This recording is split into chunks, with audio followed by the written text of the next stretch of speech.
Hi friends, నమస్తే. ఈరోజు నేను దోసకాయ పచ్చడి అయితే ప్రిపేర్ చేస్తున్నాను. దానికి కావాల్సినవి 3 దోసకాయలు అయితే తీసుకున్నాను. కొద్దిగా పచ్చెనపప్పు, మినపప్పు, కొంచెం జీలకర్ర, పచ్చిమిరపకాయలు, ఎండుమిరపకాయలు, కరివేపాకు తీసుకున్నాను. ఓకేనా ఫ్రెండ్స్, మనమైతే దోసకాయలు ఇలా చిన్న ముక్కలుగా కట్ చేసుకుని పక్కన ఉంచుకోవాలి. నేనైతే అందులో ఉన్న సీడ్స్ అయితే తీసేసాను. ఇప్పుడు మనం స్టవ్ ఆన్ చేసుకొని బాండి పెట్టుకోవాలి.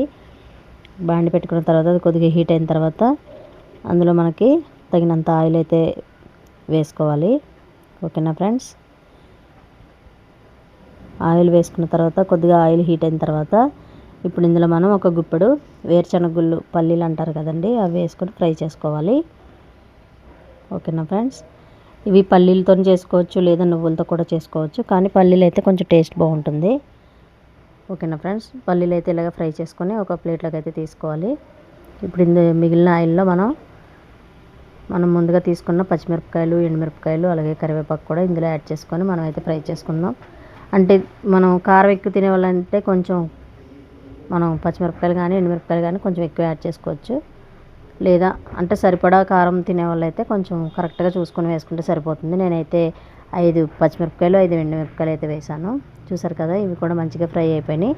ఇప్పుడు వీటిని కూడా తీసి మనం ప్లేట్లో అయితే వేసుకుందాం. ఓకేనా ఫ్రెండ్స్, ఇప్పుడు ఈ మిగిలిన ఆయిల్లో మనం అయితే ఈ దోసకాయ ముక్కలు కట్ చేసుకుని ఉంచుకున్నాం కదండి, ఇవి కూడా అందులో వేసుకుందాం. వేసుకున్న తర్వాత వీటిని కూడా మంచిగా మనం ఫ్రై చేసుకుందాం. ఓకేనా ఫ్రెండ్స్, ఇందులోనే నేను 1 స్పూన్ పసుపు అయితే యాడ్ చేశాను. ఈ పసుపు కూడా కొంచెం పచ్చివాసన పోయే వరకు కూడా ఇందులో వేసుకొని మనం అయితే ఫ్రై చేసుకుందాం. ఓకేనా ఫ్రెండ్స్, చూసారు కదా, దోసకాయ ముక్కలు అయితే ఇలా కలర్ చేంజ్ అయినాయి. ఇప్పుడు ఇందులోనే ఒక నిమ్మకాయ సైజ్ అంతా చింతపండు అయితే యాడ్ చేసుకోవాలి. ఓకేనా ఫ్రెండ్స్, ఇప్పుడు ఇందులోనే మనం కొంచెం టేస్ట్కి తగినంత సాల్ట్ అయితే యాడ్ చేసుకోవాలి. నేనైతే రాళ్ళ ఉప్పుని యాడ్ చేశాను. ఓకేనా ఫ్రెండ్స్, ఇవన్నీ కూడా ఒకసారి కలిపేసుకొని వీటిపైన మనం మూత పెట్టుకొని అయితే ఒక 5 మినిట్స్ అయితే కుక్ చేసుకుందాం. మూత పెట్టుకోవడం వల్ల ఏంటంటే దోసకాయ ముక్కలు కొంచెం తొందరగా మెత్తబడతాయి. ఇందులోనే ఒక 10 వెల్లుల్లి రెబ్బలు అయితే వేసాను.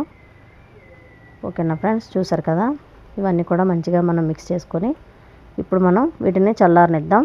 ఈలోపు మనం ముందుగా ఫ్రై చేసుకున్న పల్లీలు, పచ్చిమిరపకాయలు, ఎండుమిరపకాయలు, కరివేపాకు ఉన్నాయి కదండి, ఇవన్నీ కూడా మనం కోర్స్గా బ్లెండ్ చేసుకోవాలి. ఎక్కువ మెత్తగా చేసుకోవద్దు. చూసారు కదా, వీడియోలో చూపిస్తున్నట్టు ఇలాగా చేసుకుంటే సరిపోతుంది. ఇప్పుడు మనం ఇందులో దోసకాయ ముక్కలు కూడా యాడ్ చేసుకొని మనమైతే జస్ట్ 2 పల్స్ ఇచ్చుకొని తిప్పుకుంటే సరిపోతుంది. ఓకేనా ఫ్రెండ్స్, ఇప్పుడు మనం దీన్ని తాలింపు అయితే వేసుకుందాం.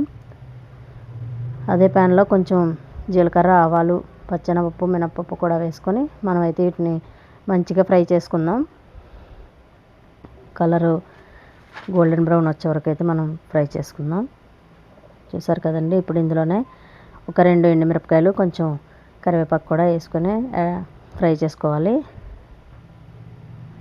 ఓకేనా ఫ్రెండ్స్, ఈ తాలింపు అంతా కూడా మనం ముందుగా మిక్సీ చేసుకున్న పచ్చడిని అయితే ఒక బౌల్లోకి అయితే తీసుకొని ఈ తాలింపుని దానిపైన వేసుకోవాలి. ఇవి పచ్చి ఉల్లిపాయలతో ఈ పచ్చడితో తింటే చాలా చాలా టేస్టీగా ఉంటుందండి. మీరు కూడా తప్పకుండా ట్రై చేయండి. ఎలా వచ్చిందో నాకు కామెంట్ చేయండి. వీడియో నచ్చితే లైక్, షేర్ అండ్ సబ్స్క్రైబ్.